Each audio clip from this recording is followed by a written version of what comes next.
Mastering Money, a guide to financial savvy and a fulfilling life. In today's fast-paced world, many millennials find themselves in a financial bind, living from paycheck to paycheck, and constantly worrying about their mounting debt. This isn't surprising given that our society encourages consumption without providing adequate financial education. As renowned author Robert Kiyosaki once said, financial freedom is available to those who learn about it and work for it. Understanding money and its management is crucial for breaking free from this cycle and leading a more satisfying life.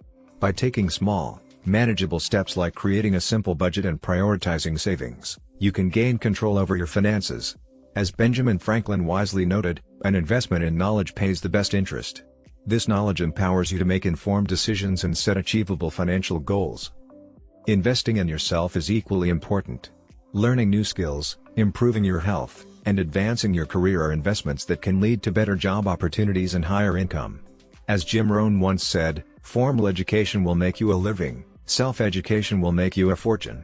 Mastering money is a journey that involves understanding your finances, making informed decisions, and continuously investing in yourself.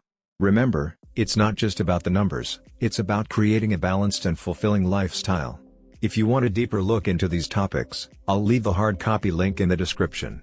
And if you found this content insightful, don't forget to like, share, and subscribe to our channel for more thought-provoking and action-enhancing content. Spread the knowledge and help create awareness that abundance is our birthright. Thank you for your support, and let's continue this journey towards financial empowerment and personal fulfillment together.